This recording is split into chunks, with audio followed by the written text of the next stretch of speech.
예수님을 아는 사람은 누구나 다 예수님을 좋아합니다. 예수님을 모르기 때문에 미워하고 싫어하죠. 또 예수님이 미운 게 아니라 그리스도인이 미워서 예수님을 밉다고 그렇게 말하는 분들이 꽤 많습니다. 여러분이 잘 아는 인도의 성자 간디는 힌두교 신자이시죠. 그분은 세계에 많은 영향을 미친 분이십니다. 비폭력 운동을 통하여서 사람들의 인권을 위해 투쟁하셨던 분이지 않습니까? 그분은 힌두교인임에도 불구하고 성경을 늘 가까이 하셨습니다. 특별히 그분은 예수님의 말씀 가운데 산상수훈을 종교 중에 종교라고 말했습니다.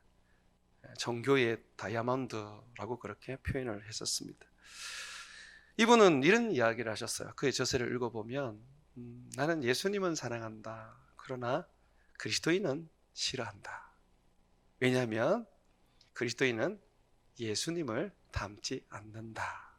그렇게 말했습니다. 예수님을 좋아하는 사람들, 사랑하는 사람들은 한결같이 예수님의 삶과 예수님의 가르침이 좋은 것이고 그것이 존경이 되는 것입니다. 제자라는 것은 예수님의 제자라는 것은 예수님의 가르침과 예수님의 삶을 따르는 것입니다. 예수님을 믿는다고 하면서 예수님의 삶이 없다면, 예수님의 가르침을 따르지 않는다면 예수님의 제자라고 말하기에는 참 부끄러운 일이죠. 이 땅에 살아가면서 우리는 예수님을 보여주어야 합니다. 예수님을 전해야 됩니다. 근데 자꾸 말로만 전하려고 해요. 근데 이 말이 능력이 있고 힘이 있는 것 같지만 삶이 따라주지 않을 때는 말은 그저 무기력해지게 됩니다. 여러분이 전하는 이 복음의 말이 힘이 있고 권세가 있으려면 우리의 삶에 예수님의 삶이 새겨져 있어야 되고 행동으로 나타나야 하는 것입니다. 그렇다면 예수님의 삶을 우리가 한번 살펴볼 때 한마디로 말할 수 있을까? 한번 질문을 던져본다면 저는 그럴 수 있다고 말하고 싶습니다. 예수님의 삶은, 또 예수님의 가르침은 섬김입니다. 성경 가운데서 마가복음 10장 45절 이 말씀이 예수님의 가르침의 핵심이라고 저는 보는데요. 그 말씀에 보게 되면 이런 말씀이 기록되어 있습니다. 내가 온 것은, 인자가 온 것은 섬기려, 섬김을 받으려 함이 아니요. 예수님은 우리의 하나님이십니다. 창조주 하나님이시죠. 아버지 하나님의 아들이시죠. 우리의 그리스도이시죠. 그리고 그분은 우리의 주인이시지 않습니까? 왕이지 않습니까? 그렇다면 우리가 그분을 이 땅에서 뵙게 된다면 섬기는 것이 마땅합니다. 섬기는 것이 또한 예배입니다. 그런데 예수님은 나는 섬김을 받으러 이 땅에 온 게 아니란다 라고 하셨습니다. 그러면서 이어서 말씀하시기를 도리어 섬기려 하여 내 몸을 대속물로 주어서 너희를 섬기려고 왔다라고 말씀하셨습니다. 예수님은 섬기러 오셨습니다. 우리의 죄를 대속하기 위하여 대속 제물이 되시기 위하여 오셨습니다. 예수님의 삶이 이같이 우리를 섬겨 구원하기 위한 것이라면 우리 제자들의 삶은 그와 똑같아야 되지 않겠습니까? 교회의 삶도 그를 따르는 삶이 되어야 되지 않겠습니까? 가난한 자에게 복음을 전하고 병든 자를 고쳐주시고 귀신 들린 자에게서 자유를 주셨던 예수님, 연약한 자를 강하게 해주셨던 예수님, 여인들이나 어린아이나 할 것 없이 가까이 품으시며 그들과 함께 하셨던 예수님, 이 예수님의 삶은 참으로 섬김의 삶이었던 것입니다. 그러므로 우리는 섬김을 통하여서 예수님을 보여주고 예수님을 증거해야 합니다. 섬김은 예수님을 세상 가운데 드러내는 최고의 능력이라고 저는 생각합니다. 내 섬김의 삶을 통하여서 우리는 이 땅의 사람들에게 하나님을 보여주는 것이죠. 일본의 어느 목사님이 빈민 선교를 하시는데 많은 사람들이 외면하고 그리고 버린 사람들을 찾아가서 그들을 품고 그들을 섬기고 그들을 사랑하면서 복음을 전했습니다. 하루는 폐병이 든 사람이 기침을 하다가 큰 가래가 목에 걸리게 되었습니다. 이 가래가 이제 기도를 막게 된 것이죠. 숨을 쉴 수가 없는 상황까지 이르게 되었습니다. 이때 이 목사님이 자기 입을 그 폐병 환자의 입에 갖다 대고 이 가래를 빤 것입니다. 그래서 이 가래를 빨아내어서 뱉어내게 되었는데 그로 인해서 이 폐병 환자는 위기 상황을 모면하게 되었어요. 이러한 일들이 이제 일본 전역에 알려지면서 일본의 황제에게도 알려지게 되었습니다. 황제는 도대체 이 사람이 어떤 사람이기에 저렇게 사나 싶어서 그 사람을 불러서 이야기를 나누어 보았습니다. 황제는 이렇게 물었습니다. 당신이 그렇게 가난한 자들을 위하여 사는 이유가 무엇입니까? 폐병 환자의 그 목에 가래가 걸렸을 때에 당신도 폐병에 걸려 죽을 수도 있는데 어떻게 그렇게 당신의 입을 맞추어서 그 가래를 뱉어낼 수가 있습니까? 하고 물었습니다.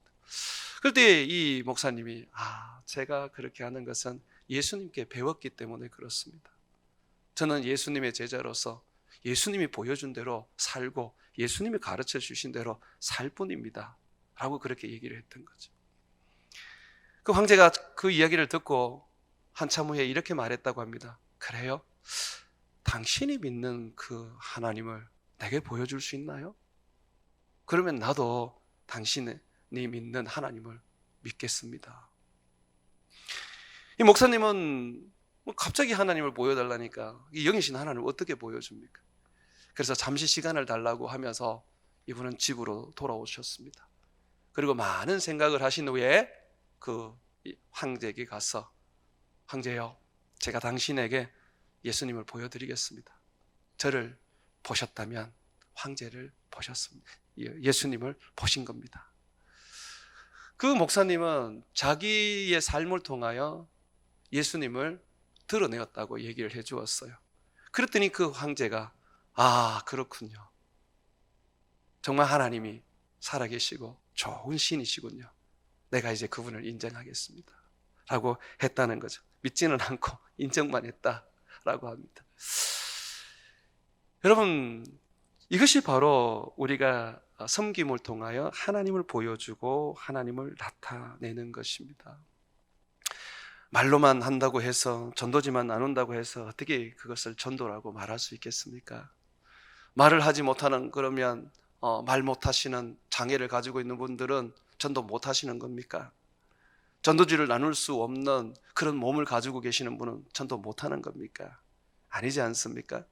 송명인 시인 같은 경우에는 뇌성마비인데도 불구하고 우리는 그분의 삶을 통해서, 그분이 지은 시를 통해서 우리는 하나님을 보고 있습니다. 삶입니다. 내 인생 속에서 내가 어떻게 살아가느냐, 내가 사람들을 어떻게 섬기느냐에 따라서 우리는 하나님을 보여줄 수 있는 것이죠. 그래서 성경에 보면 이렇게 말합니다. 너희가 말할 때도 하나님이 말씀하는 것처럼 말하고, 일할 때도 하나님이 일하는 것처럼 하라, 그렇게 말하고 있어요. 그래서 그리스도인들의 삶은 자기 것이 아니기 때문에 예수님이 우리 안에 계셔서 예수님이 사시는 거기 때문에 우리는 예수님처럼 살아야 합니다. 나를 죽이고 예수님을 드러내는 인생을 살아야 하는 것이죠. 이 섬기는 일에 있어서 우리는 이것이 곧 영성이라는 것을 알아야 합니다. 사람과 사람 간에서의 어떤 그런 아름다운 관계를 인성으로 볼 수 있습니다. 내가 다른 사람에게 어떻게 대하느냐, 이게 인성이죠, 그죠? 그런데 하나님과의 관계를 우리는 영성으로 봅니다. 내가 하나님을 어떻게 섬기느냐, 내가 하나님을 얼마나 알고 내가 그분을 따르느냐, 이게 이제 영성이죠. 그런데 하나님을 알고 하나님을 따르는 사람은 반드시 섬김을 통해서 나타나야 됩니다. 그렇다면 영성이라는 것은 섬김과 비례한다는 것이죠. 내가 사람을 살리고 키우고 고치는 일에 얼마나 거기에 헌신하느냐에 따라서 우리는 하나님을 보여주고 드러내는 거지 않습니까? 그럴수록 어때요? 우리는 더욱더욱 우리 삶을 통해서 주님을 드러내니까 우리의 영성이 깊어지는 것이죠. 방언한다고 해서 그 영성이 깊은 거 아닙니다. 환상을 본다고 해서 영성이 깊은 게 아닙니다. 귀신을 쫓아내고 병 고친다고 해서 영성이 깊은 게 아닙니다. 하나님을 보여줄 줄 알아야 됩니다. 하나님이 나를 통해서 드러나셔야 되는 것이죠. 요셉이 나중에 바로 왕을 만나게 되어서 바로 왕의 꿈을 해몽하게 됩니다. 그 해몽 후에 바로 왕이 이렇게 반응을 하죠. 우리가 어디에서 이렇게 하나님의 영에 감동된 사람을 만나보겠느냐. 그 요셉의 그 말과 그의 어떤 그 모습 속에서 하나님의 영이 그를 채우고 있었다는 걸 알게 되는 겁니다. 하나님이 그와 함께 하셨다는 것을 보게 된 것이죠. 여러분, 그게 영성입니다. 나를 죽이고 하나님을 드러내는 것이 바로 영성인 것입니다. 섬김이 깊을수록 영성도 깊어지고 섬김이 클수록 또한 영성도 커야 합니다. 작은 영성 가지고는 큰 섬김을 할 수가 없고 얕은 영성 가지고는 깊은 섬김을 할 수가 없게 되는 것이죠. 자, 하나님은 우리를 이 땅에 두실 때에 주님은 항상 섬길 수 있는 기회를 얻게 하십니다. 섬길 때에 어떤 환경이나 상황, 자리가 합당해야 된다고 생각하는 경향이 우리가 있습니다. 그러나 그렇지 않습니다.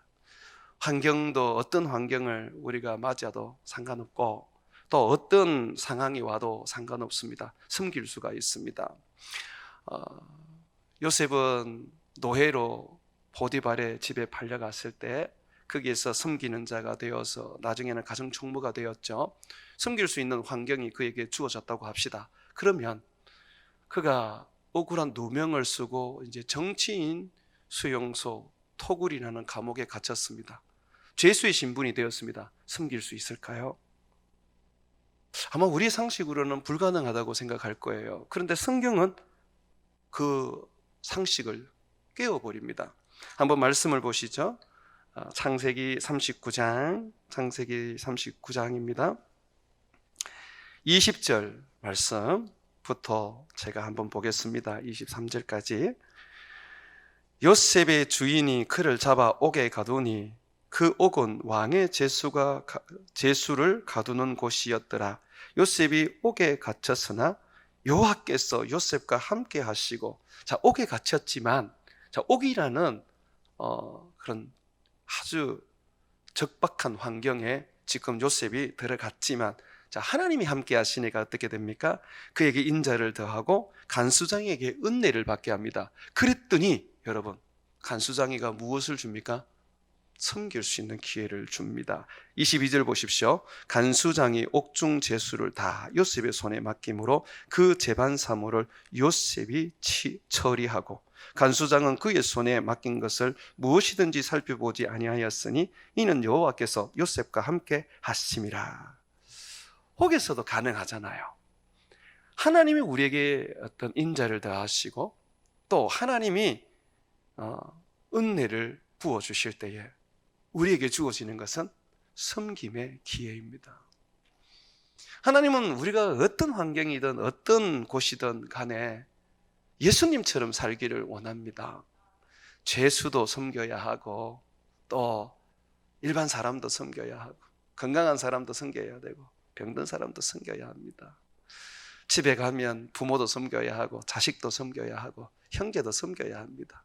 회사에 가면 나를 괴롭히는 상사도 섬겨야 하고 내게 잘해주는 부하 직원도 섬겨야 합니다. 이것이 예수님을 보여주는 우리의 삶입니다.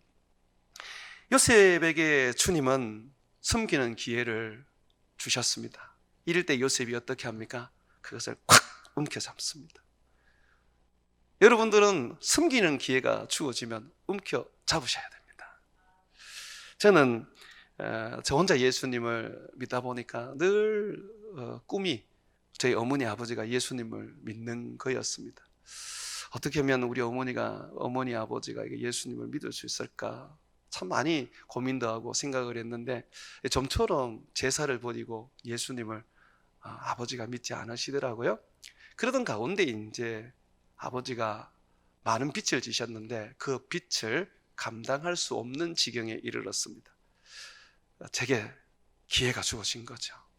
저도 대학원을 다니고 있었기 때문에 큰 돈을 벌지는 못했습니다만 믿음으로 저희 아버지에게 제가 그 빚을 맡겠습니다. 제가 아버지를 섬기겠습니다. 아버지께서 예수님을 믿으십시오. 저희 아버지는 처음에는 그냥 빛을 떠넘기려고 예수님을 믿었는지를 모릅니다.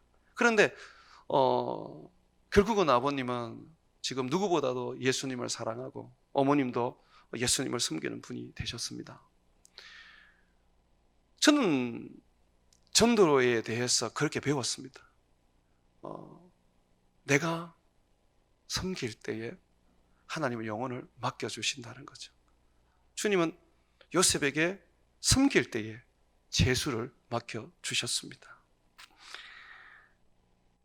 우리들의 삶 속에서 우리 주님께서 우리가 섬기려고 하고 그 섬기는 자세가 되어 있을 때 주님은 사람들을 맡겨주십니다. 우리가 섬기는 것은 사람입니다.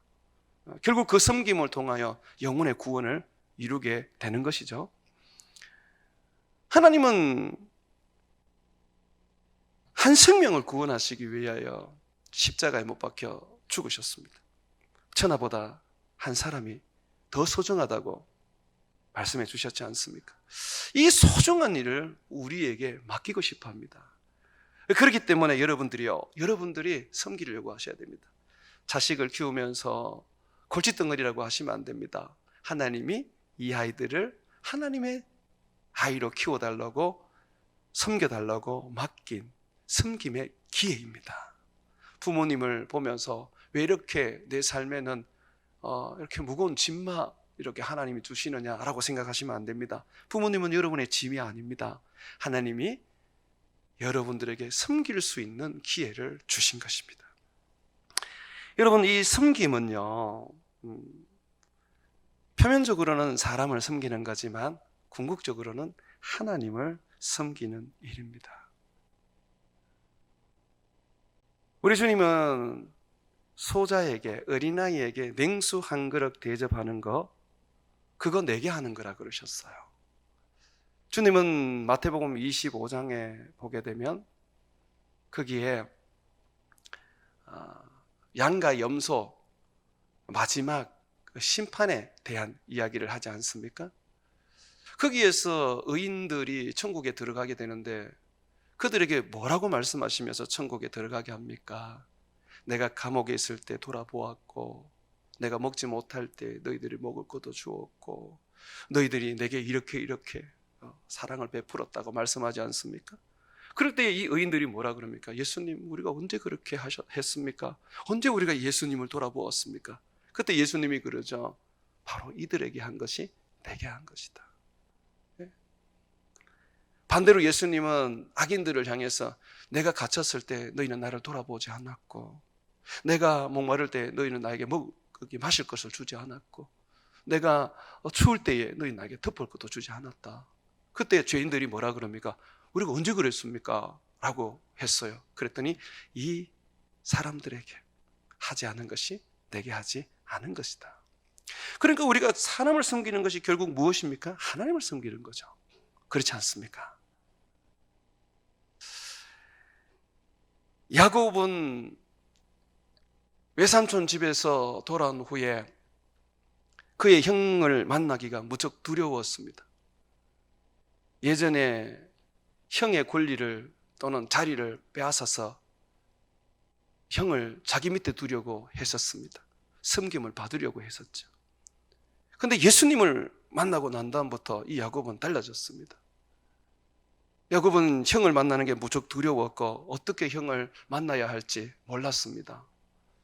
그때의 야복강에서 밤을 새면서 천사와 실험하면서 하나의 큰 교훈을 얻습니다. 무엇을 얻게 됩니까? 형님의 얼굴에서 하나님을 보게 됩니다. 자기를 죽일 수도 있는 형, 자기를 미워하는 형, 그 형을 어떻게 섬길 수 있었습니까? 그 형의 얼굴에서 하나님을 본 것이죠. 여러분의 남편도, 여러분의 아내도, 여러분의 시부모도, 처가 부모도 여러분들이 손것으로 숨길 수 있는 이유는 그들의 얼굴에서 하나님을 보시면 됩니다. 우리의 섬김은 사람을 향한 것이 되지만 하나님을 섬기는 것이기 때문에 그렇습니다. 그래서 우리는 이 섬김 속에서 항상 하나님을 섬긴다라는 것을 기억하고 있어야 합니다. 그래서 우리는 이 섬김을 통해서 어떤 대가를 바라거나 또는 이 섬김을 통해서 특별히 내가 사람들에게 인정을 받으려고 그러고 칭찬을 받으려고 해서는 안 됩니다. 결국 뭐냐면 섬김은 하나님을 섬기는 것이 아니라 사람을 섬기는 것으로 되어버려서 그것은 우리의 잘못된 섬김이 되기 때문에 그렇습니다. 요셉은 감옥에서 두 관원을 섬기게 되었는데 이 관원들은 왕의 최측근이었습니다. 술을 맡은 관원, 또 한 사람은 떡을 맡은 관원인데 왕이 먹고 마시는 거죠. 당시의 왕들은 항상 암살 위험이 있었기 때문에 가장 자기가 총애하고 믿을 수 있는 사람에게 자기 먹는 것을 맡겼습니다. 그런데 이 두 사람이 죄를 지어서 지금 감옥에 들어오게 된 것이죠. 감옥에 왔는데 이 사람들이 꿈을 꾸었어요. 이제 한날 한시에 다른 거지만 그러나 꿈을 꾸었어요. 요셉이 섬기기 위해서 그분들에게 가보았더니 근심을 하고 있는 거죠. 그래서 뭐 때문에 그러냐고 물으니까 어떤 꿈을 꾸었는데 해석을 해줄 사람이 없어서 근심이 되어서 그렇다라고 말합니다. 그때 이제 요셉이 그러면 내가 이 꿈을 해석해 드리겠습니다 하면서 말을 하게 합니다. 요셉은 사람을 섬기기 위해서 하나님으로부터 특별한 은사를 받았습니다. 꿈 해석이 무슨 은사냐 그러는데 성경에는 여기 지금 은사로 나와 있습니다. 꿈 해석이 뭐 몇 사람에게 섬길 수 없는 걸 텐데 뭐 그런 은사를 받을까라고 할 수 있는데 몇 사람을 섬겨도 괜찮습니다. 한 사람을 섬겨도 괜찮습니다. 하나님은 여러 사람에게 초점을 가지고 있는 것이 아니라 한 사람에게 마음을 가지고 있다는 것을 기억하셔야 됩니다. 요셉은 뭐 남들 보면 별로 가치 없는 그런 은사라고 할 수 있지만 그러나 섬기기 위해서 하나님으로부터 꿈 해석의 은사를 받았습니다. 그래서 그 은사를 활용하는 겁니다. 자기에게 주신 거니까 아낌없이 활용해야 되는 거죠. 자, 활용을 합니다. 여러분, 이 은사를 활용할 때 제발 대가를 생각하지 마십시오. 그저 받았으니 그저 주십시오. 아시겠죠? 그저 받았으니 그저 주시고요. 혹시 내가 뭐 어떤 신유의 은사가 있다, 내가 어떤 남들에게 뭔가 어떤 특별한 걸 부어줄 수 있는 그런 은사가 있다라는 분들은 절대로 돈을 받지 마십시오. 그때부터 이미 변질되기 시작하는 겁니다. 그러니까 성경이 얘기하는 대로 사시면 됩니다. 그저 받았으니 그저 주시면 됩니다. 자, 요셉은 자기에게 준 은사를 가지고 꿈을 해석해 주는데 그 꿈의 결과가 떡 맡은 관원은 죽게 되고요, 사형을 당하게 되고 술 맡은 관원은 복직을 하게 됩니다. 요셉은 이 꿈을 이제 해석을 해주면서 이분들을 이게 섬기게 되죠. 그러면서 요셉이 이런 부탁을 합니다. 여러분 오늘 말씀을 한번 보십시오. 14절, 40장 14절, 창세기 40장 14절 15절 보십시오. 당신이 잘 되시거든, 술 맡은 관원에게 얘기합니다.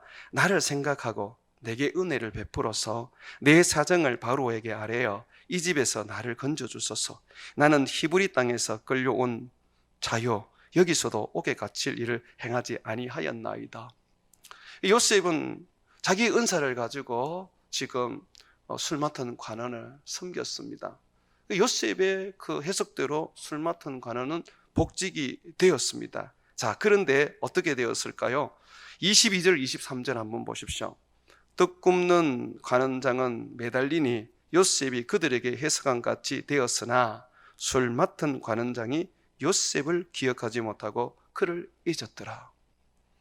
요셉이 술 맡은 관원을 섬기면서 그 마음에 그렇게 답답해하던 그 꿈을 해석해주고 그에게 희망과 미래를 주었는데, 그런데 잊어버린 거예요. 여러분, 이것을 잊게 하신 것은 하나님입니다. 요셉을 보게 되면 요셉은 항상 사람들에게 은혜를 입죠. 보디발에게도 은혜를 입고 간수장에게 은혜를 입죠. 그러면 하나님께서 여기서 건져내실 것 같으면 이 술 맡은 관원에게 은혜를 입게 하셔야 됩니다. 그런데 술 맡은 관원은 기억을 못합니다. 잊어버립니다. 성경은 요셉이 잊혀져 버린 존재가 되었다고 말합니다. 요셉은 자기의 은사를 통해서 하나님이 주신 그 은사를 통해서 술 맡은 관원을 정성껏 섬겼지만, 그러나 그 대가는 잊혀짐이었습니다. 찰스 스윈돌은 이 부분에 대해서 이런 이야기를 했습니다. 요셉은 술 맡은 관원이 곧 자기를 건져내 줄 것이라는 큰 기대를 가지고 있었다. 그날이 곧 올 것이라고 손꼽아 기다리고 있었다. 그러나 점점 시간이 지나가면서 아무런 연락이 없자 요셉은 큰 실망과 좌절에 빠지게 되었을 것이다. 상당히 어떻게 보면 유추할 수 있는 그런 모습 아니겠습니까? 여러분, 저는 이렇게 잊혀지게 만든 것은 하나님이라고 믿습니다.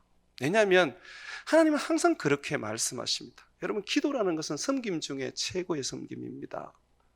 그런데 주님 뭐라 그럽니까? 기도할 때 엄밀하게 해라. 구제라는 것은 사람을 섬기는 것에 있어서 하늘의 보화를 쌓는 일입니다. 그런데 뭐라 그래요? 엄밀하게 하고 오른손이 하는 일이 왼손이 모르도록 하라. 주님은 네가 하는 어떤 일이든 사람들이 모르게 하라고 말씀하시고 엄밀하게 하라고 말씀하시고, 심지어는 70인 제자들이 전도하고 돌아와서 우리가 예수님의 이름으로 귀신을 쫓아내고 병든 자를 고쳤습니다. 막 그러니까 예수님께서 그 일로 기뻐하지 말고 너희의 이름이 하늘에 있는 것을 기뻐해라. 그렇게 말씀하셨어요. 사람에게 인정을 받고 사람에게 칭찬을 받고 사람에게 존경을 받는 것은 섬기는 목적이 아닙니다. 도리어 사람의 그 어떤 얼굴과 사람들의 어떤 칭찬을 피해 잊혀져야 하는 것이죠. 왜 잊혀져야 합니까? 잊혀질 때 우리는 우리의 섬김이 오직 하나님께만 드려지게 되고 오직 우리의 섬김이 하나님께 행하게 되는 것입니다. 하나님은 우리의 섬김을 하나님만 보시기를 원합니다. 그래서 하나님은 그것을 우리에게 축복해 주시기를 원합니다. 여러분들이 베델로 교회를 여기까지 세우셨습니다. 그런데 잊혀지는 것을 소망하십시오. 내가 이렇게 했는데, 내가 이렇게 헌신했는데, 내가 이렇게 만들었는데 라고 한다면 결국 여러분들이 하나님께 한 게 하나도 없어지게 됩니다. 사람에게 하게 되는 것이죠. 나는 많은 목사님들이 정말 몸을 다하여 자신을 산재물로 드리면서 교회를 세운 후에 은퇴할 때쯤 되어서 수십억의 퇴직금을 받아가는 것을 보면서 두려움을 가집니다. 결국 누구를 위해서 한 것입니까?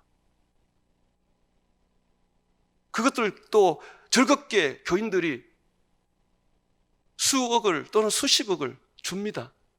도대체 누구와 지금 우리가 살고 있는 것입니까? 주님은 우리에게 그렇게 가르치신 적이 없지 않습니까? 이 땅에서 주님은 모든 것을 다 주셨습니다. 십자가에서 진짜 헌금 하나 거치지 않고 청조각 하나 거치지 않고 다 내어주시고 가셨지 않습니까? 여러분, 제가 그렇게 살 수 있도록 기도해 주십시오. 그것이 저와 여러분들이 섬기는 삶의 모습이어야 합니다.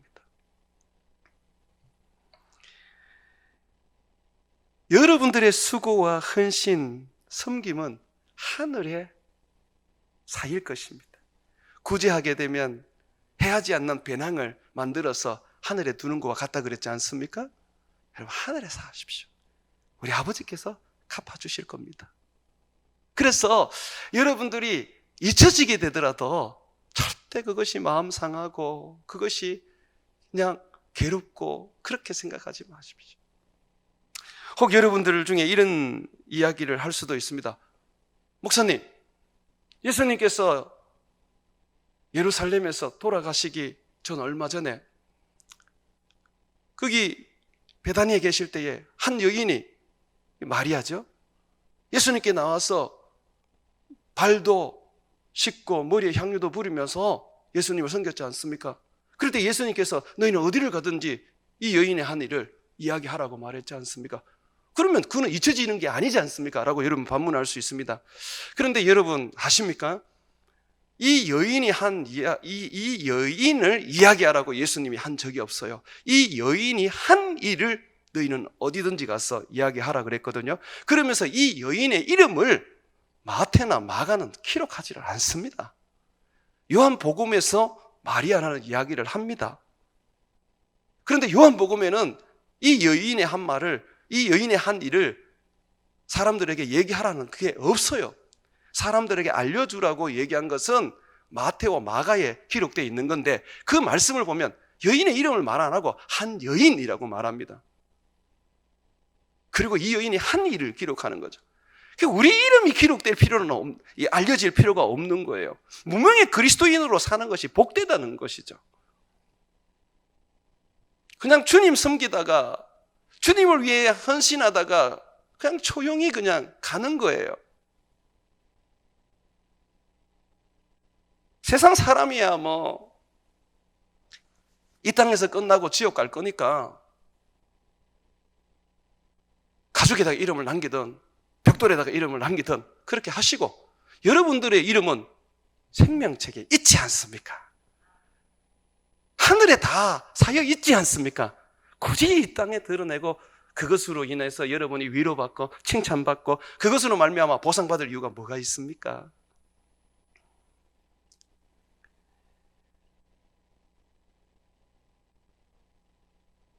내가 사람들에게 인정받지 못하고 소외되고 잊혀지고 칭찬받지 못하게 되면 참 외로움을 가지게 됩니다.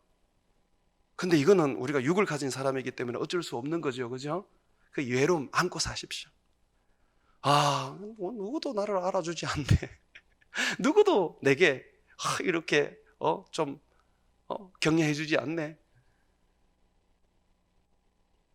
근데 외롭잖아요, 그게. 근데 제가 부탁드릴게요. 그 외로움 안고 사셔야 돼요. 예수를 믿으면서 왜 외로움 없이 살려고 그러고, 예수를 믿으면서 왜 어려움 없이 살려고 그럽니까? 축복도 필요하고 형통도 필요하고, 그죠? 그리고 여러분들이 깊은 영성을 가지기 위해서는 외로움도 필요합니다. 외로워야 주님 찾지요. 우리가 섬길 때 오직 주님만 바라보고 주님만을 위하여 섬기게 되면요, 우리에게서 온전히 그리스도의 형상이 이루어지고 나타납니다. 자꾸 내가 나타나니까, 자꾸 내가 보여지고 나니까 예수님이 온데간데 없어지는 것이죠.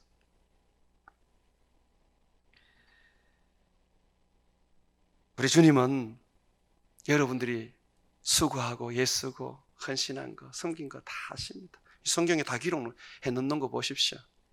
우리 주님은 다 아십니다. 주님만 아시면 되지 않겠습니까? 주님이 원하는 게 바로 그겁니다. 너는 나만 바라봐라. 너는 나만 붙잡고 살아라. 그래야지 원수도 사랑할 수 있고, 너를 해롭게 한 사람도 용서해 줄 수가 있고, 네가 했던 그 일들, 수고롭게 일했던 모든 것들 거기서 손을 탁 들고 그대로 두고 네가 떠날 수도 있다라고 말합니다. 결국 우리가 천국에 갈 때는 뭐 가지고 갈 게 없지 않습니까? 다 내려놓고 가야 되는 것이죠. 잊혀진 이 요셉의 삶을 여러분 기억하십시오. 요셉이 이렇게 잊혀진 상태 속에서 2년의 세월을 보내게 됩니다. 41장 1절 한번 보십시오. 자, 잊혀진 세월 속에 만 2년이 지나고 난 다음에 이제 바로가 꿈을 꾸는데 바로 이때에 하나님이 요셉을 들어서십니다. 보디발의 집에서 가정 총무를 하면서 경제를 배웠고,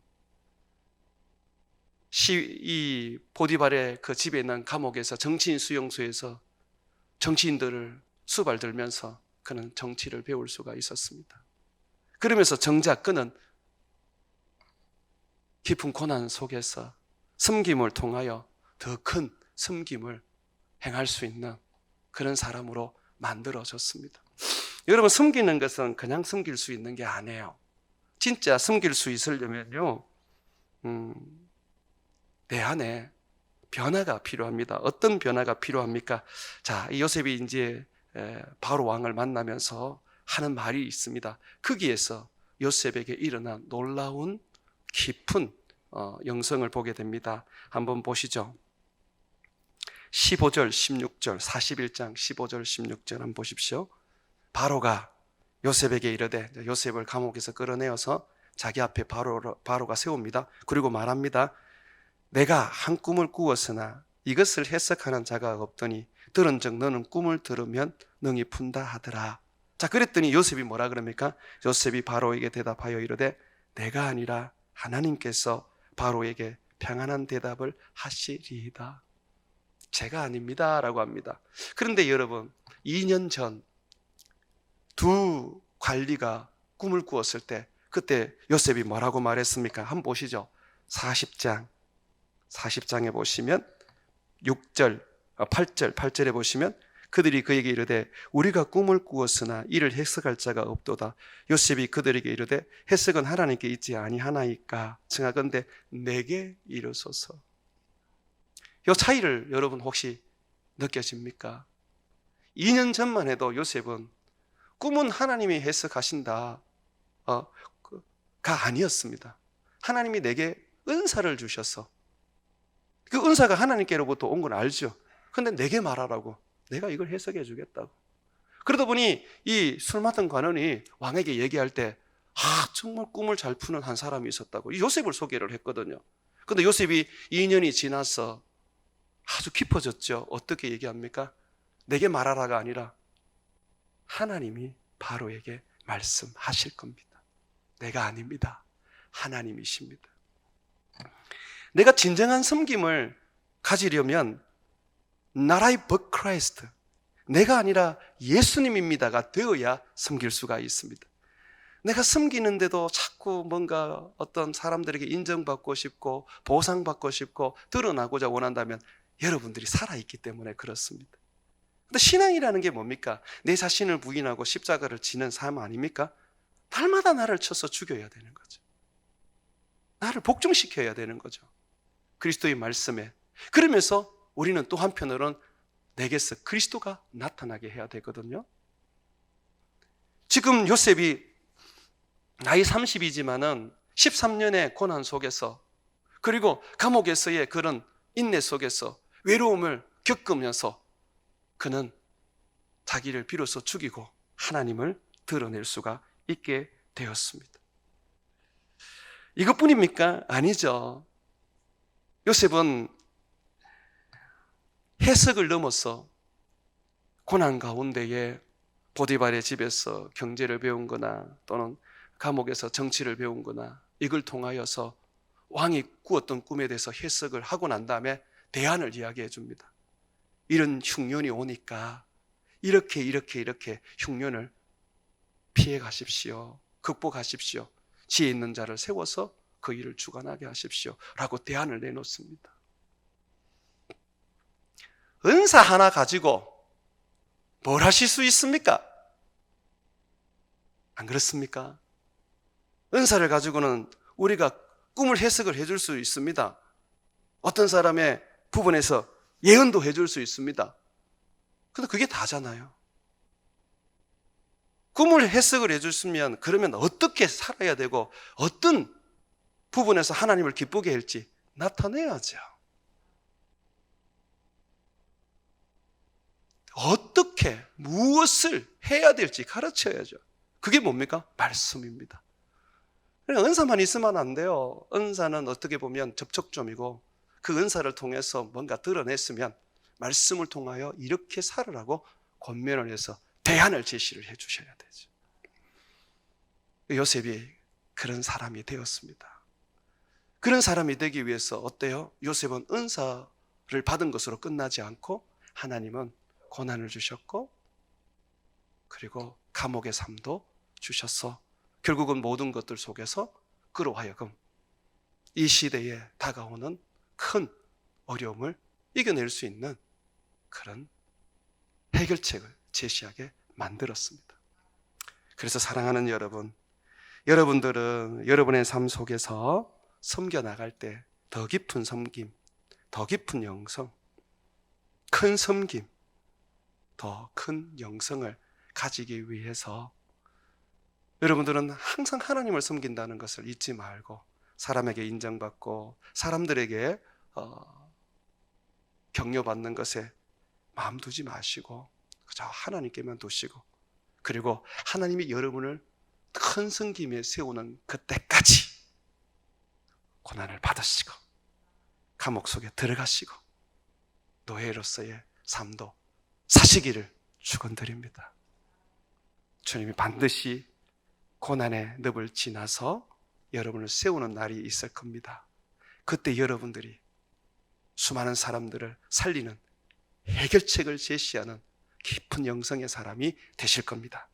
지금의 고난과 지금의 어려움과 지금의 환난과 박해는 하나님이 여러분을 만드는 과정이니까 참고 견디면서 예수님이 부활하셨던 것처럼 여러분을 다시 세우는 그날까지 여러분들이 인내하며 기다리시기를 주의 이름으로 축원을 드립니다.